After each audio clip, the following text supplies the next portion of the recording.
All right, coming to you live again. This is the Chalk Talk here, giving you a little podcast, a little update on the lives of powerlifters and chalk it up as a gym. I'm here with Rob, Edward, and we have a special guest today, Joe. Joseph, the sauce. Yes. We're going to shoot this one from the middle of the gym with people working out and other things around and a dog walking around. So bear with us. So let us know if you like it like this, or we can make it all fancy and professional. Either way, it's fine. Yeah, we're trying to make this comfortable, not super formal. Yee! On to you, sir, Edward. So our topic for today is choosing a coach. And the reason why we have Joe here is because he has the specific background of having run cookie cutter online programs, having an online coach, and then having an in-person powerlifting coach, which is a rare thing. So we thought that he could speak genuinely on the topic and the sort of pros and cons of each step in the process. Sounds good. Joe, you want to introduce yourself? Let them know how long you've been lifting, some stuff like that, and then we'll get into it. So it's been about 6 years, just straight powerlifting training. I've only competed for about 2 years, but before that, I was basically only doing squat, bench, and deadlift. Went through a lot of different cookie cutter programs for about 4 years, and then I got. What were some of them? Definitely 5-3-1. I think that's the one I stuck to the longest. I did like a Eric Lillibridge program for quite a while. I kind of made my own program. I watched a bunch of Juggernaut videos on volume, strength, peaking blocks, and kind of made my own program from that. So you became a powerlifting coach. Yeah, I became my own coach. And then I kind of realized I was doing all this training on my own, but I wasn't competing, and I was spending a lot of time training and wanted to put that time into something. So I figured maybe I should start competing. And then I got an actual coach for the first meet that I was going to do. This was an online coach? An online coach. Okay. Which was okay. How long were you with that online coach? For a year. Okay. I don't think there was anything wrong with my coach or anything, but I think the overall feel of what I got out of it was not what I wanted. What was it that you wanted? I wanted to feel like my progression was getting better and better over time. When I think through the whole year that I had an online coach, I felt like I was progressing for a little bit, and then I'll get really stagnant and almost go backwards. And I think it was a lot to do with form. My form was not the best with lifting, with any of the three lifts. And I think being online, having access to a coach that way, it just wasn't a way for me to progress in form, which was what I really needed to do to actually progress with weight. So once I started using a coach in person, it completely changed. And I think in the last year of doing that, my form has gotten much better on my lifts, which is making me feel stronger in all my lifts, and my lifts are going much better. But that whole year I had an online coach. I don't think I really went anywhere. Like, my strength did not get much better at all. My mindset didn't really get better. I didn't feel like my lifts were going very well. Just going through the motions. Yeah, I felt good for like 3 months, and then I really felt like I kind of stopped for like 3 months, and then it was like going through the motions. So let's start generally and then go pros and cons for each phase of it. So we'll start by asking, what would you say the top 3 to 5 tips for choosing a coach would be? I would say the biggest one in my eyes would be how you relate your lifting to your coach, as in Communication? That, but also, is your coach someone that is similar size to you, has the same mindset as far as like, are you on PEDs or are you natural? If your coach is taking PEDs and you're not, I don't think their training mindset is going to be the same as yours. I don't think they're going to be able to help you as much as someone that's training with the same mindset day to day. It's not worrying about that kind of stuff. And I don't think that's as far as they can't help you. It's as far as training looks a little different when doing certain things. So I think that's what you're talking about. Yeah.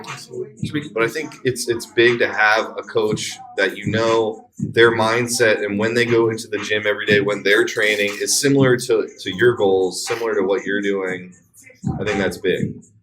So we could summarize that as your ability to buy into the training program for you specifically relies heavily on your ability to relate to the person giving you the program. Yes. So that you could believe that the person who's giving you the program has gone through something similar to what you're about to go through. Exactly. And for you, that happens to be that the person is similar size to you, is in the same status of using PEDs or not using PEDs. Yes. And if they're similar strength levels to you, something Yeah. like that. That's just in my mind. Like if someone's a big 300-pound guy and I'm a 220-pound guy, they're probably going to be able to help me and, coach me decently. But I think if someone's just as good a lifter as them at 220, same weight as me, has been lifting just as long as the guy that's 300 pounds, I think I'm going to relate to them a little better. Like when it comes down to actually competition, when, I'm thinking about what weight class I'm actually going to want to compete at, and they've fluctuated around the same weight, I think they're going to be able to help you more than someone that's been a 300-pound lifter for whatever, So What do you mean, you people? So we could talk about this to the extreme as Rob, for example, giving programming and coaching to a 100-pound Asian girl, for example, and the Asian girl not being able to relate to Rob or to think that Rob knows what it's like to lift as a human being that small because he's on the opposite end of the spectrum where he is you people. Yeah. And we're not saying that's And not. So being that we're talking about this, it's very athlete specific. Like some people might like a bigger, stronger coach. I might be one of those people who likes a bigger, stronger coach. This is not for everyone. Joe's just saying in his experience, that's what he enjoys. And so maybe for the smaller athlete, like Edward's talking about, maybe she can relate more to having a girl coach or having a smaller guy coach. It's not that bigger coaches can't coach. It's just athlete specific is what we're kind of leaning towards. And Yeah. go ahead. I was going to say that, and also just being maybe not a beginner, but maybe an intermediate lifter going towards thinking about getting a coach. I think it's going to help you more in the long run if your coach is, you can relate to them as much as possible in as many ways as possible. So almost make them like a friend in a way. Yeah. So what Rob is getting at is that good powerlifting coaches have a set of principles. So they have a set of principles from which they base programming. This is blah, blah, blah, blah, blah, blah, blah. They have strength training principles that they use to coach their athletes, and how those principles apply to a small lifter compared to a medium-sized lifter compared to a super heavyweight lifter, that may look different, but the principles are the same. However, for an intermediate lifter or even a beginner lifter who doesn't know how to distinguish between one program for another, who can't distinguish the principles of 5-3-1, for example, compared to a more individualized program, like they need that extra level of buy-in by having a coach that they can relate to. Absolutely agree. And that is the more concise way to explain the last 5 minutes or so. Yeah. It's like not everybody has access to whatever kind of coach, like whatever size coach they want. You know what I mean? Like some people are in an area where there's one in-person coach that you can get and is a really good coach, and that's awesome. But if you have the ability to go and pick whoever you want as a coach, I would try and pick someone that you can relate to the most. I think it's smart. So we're going over pros and cons, right? Yeah, so we'll move on to pros and cons. We'll start with the cookie cutter program. When you were first starting strength training, what would you say the pros and cons of using a cookie cutter program as a powerlifter is? Or I think the biggest con would be to not really know if what you're doing is going to progress you in the right way that's going to be as safe as possible, less injury prevention. Like you might be lifting really well, you're really strong, but your form's not that great. But you think in your mind it's pretty good. And you don't have someone that's there being like, okay, you can fix this, you can make this better, so that eventually when you get to, if you're going to squat 350 and your form's decent, but it's not that great, and then you get to 500 and use that same form and you get hurt because your form is not great, that's a big con. I think pros might be, I don't really see too many pros in it, honestly. If you're going to save money. I mean, yeah, that's kind of like, big if one I if came up with. you're strapped on cash and you want to get better, maybe following a program at all is going to be better than you just going in there and lifting whatever you want every day. That's what I would lean towards. Like Yeah. pros being, if you're a little short on cash, or if that is the only option for you where you're at, you can do the online cookie cutter program. And if you're coming from somewhere where there's absolutely no structure and you just wing it in the gym every single day, to going to a program, by default, you're almost always going to get stronger. Yes. I'm sure there's plenty of people too that live in areas where there is not a really good gym you can go to, where there are people that offer coaching services. Yeah. So, I mean, we're not saying that like cookie cutter programs, won't work or are terrible, because there's plenty of cases where people do follow them, whether you're a bodybuilder, powerlifter, whatever it is, and they do get results and they work for them. We're just saying that like if you have a personalized program or something that's fit to you, just like a shoe or something like that, it's always going to be better. So we want to go more pros or cons? I think that was pro and con for a cookie cutter program. Okay. So now moving on to having an online coach. What are the pros and cons there? We're talking online or we're talking in person? Online. Okay.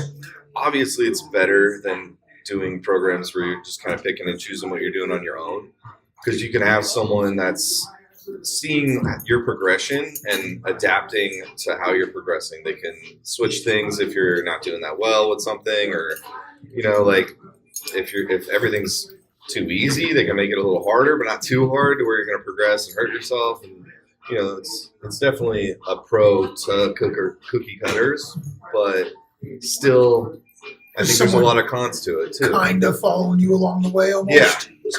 So like in the cookie cutter program, there is nobody holding you accountable to like the standard of technique kind of thing. Exactly. And then you have an online coach, you have someone you send your videos to. Yeah. Now there is this little extra layer of somebody watching your videos and confirming whether or not your technique is holding up. Give you a cue here or there Yeah. that you may or may not understand, but a cue nonetheless. So the pro is that there is a little more accountability, there is more discipline and being held to a standard, but Yeah. what are the cons of I think a big con is you can't talk to that person in person. You can't really get a vibe or feeling from them personally. So you might go through 6 months or a year straight of getting online coaching to all of a sudden realize this person's not really devoting that much time to you, not as much as you were hoping for, not as much as they kind of said they would. And you go through this long period where eventually you're like, this is not working. And it's way easier to tell in person when you have someone there. If they're not giving you like the right time or whatever, and they're helping you while you're lifting, then you could totally tell. And it would be a much shorter period of time where you'd be like, all right, this is not working out. Move on to something else, where you might go through a really long period of online coaching thinking you're getting better, thinking it's helping, when it's just really someone writing a cookie cutter program for you. That's all it is. They're not really devoting the time they should as a coach that you're paying for would. Yeah, I'm cool with that. It's pretty accurate. Yeah. It's like you guys said, I mean, we can touch on it a million times, but it's just a little more accountability than just buying something and looking at it every day. Someone you can send your videos to, he can give you some cues over the Skype or over, messaging. And then, there's kind of that, depending on how many athletes that coach has and how much time he has to devote to each one, that also plays a big part in it. If he's got 40 of them, it's going to be a little hard to devote, 2 hours a day or hour a day to every single athlete. It's going to make it kind of hard. So It's that hard also to feel is that out. If you don't know. Yeah. You don't know. Someone can tell you a lot of stuff that you still don't really know, and then you get into it, and it's just not what you want. That also depends on it. So now, So it's like that style of coaching, having an online coach who has minimal time to devote to teaching sort of the sport of powerlifting to each athlete. It selects for the athletes who are sort of naturally inclined for the sport and don't need as much attention. So that all they really need is the program, and then they eat, sleep, get enough sleep, eat enough food, and then they're going to progress. Very minimal interaction between coach and athlete. absolutely. But it sounds like, Joe, for you, like that level of interaction wasn't enough or wasn't satisfying for you. Wasn't working for me. So segue into where you are now, you have an in-person coach. What are the pros and cons there?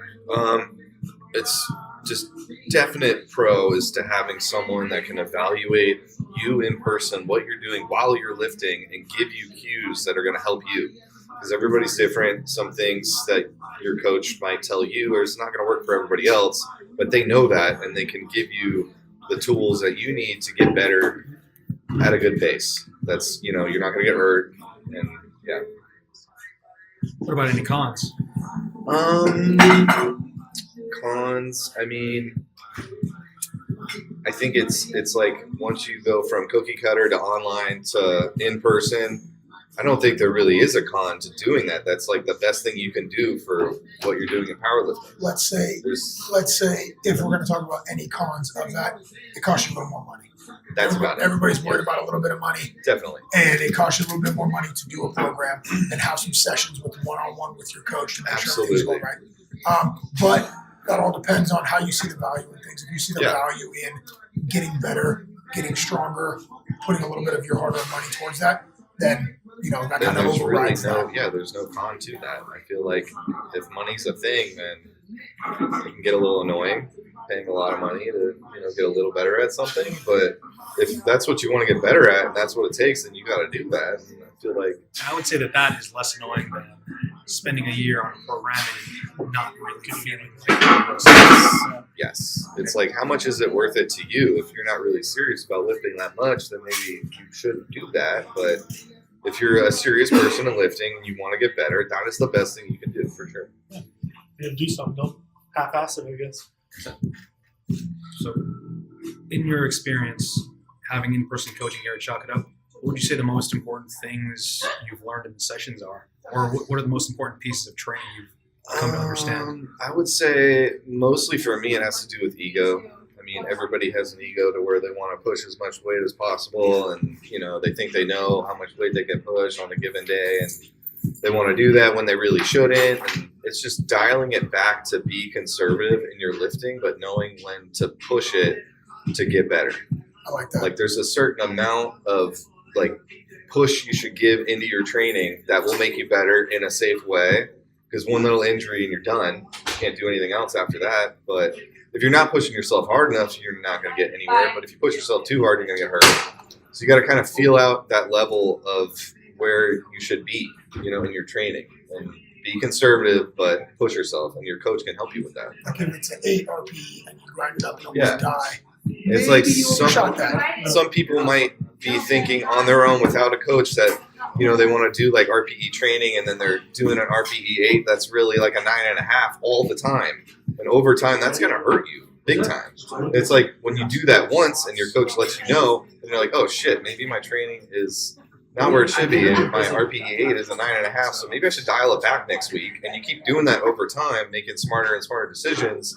I think that's going to progress you in the safest way, rather than keep doing RPE 9.5. I think it's 8, and then you get hurt. Also, just thinking about every day is going to be different too. There's going to be ebbs and flows, and you need to evaluate it daily as well. Like your body is going to feel different. You may feel good, but the weights might feel heavy.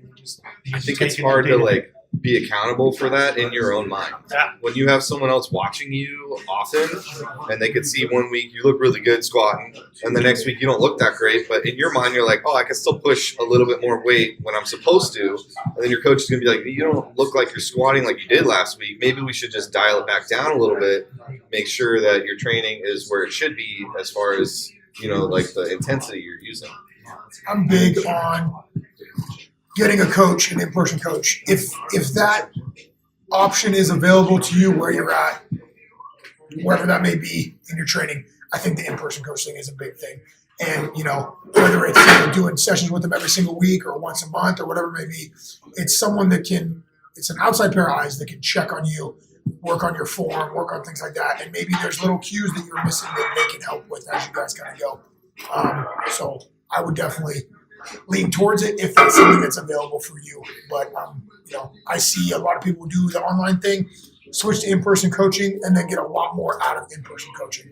So, my opinion would be to push towards it if that's something you can afford and it's option where you're at. Yeah.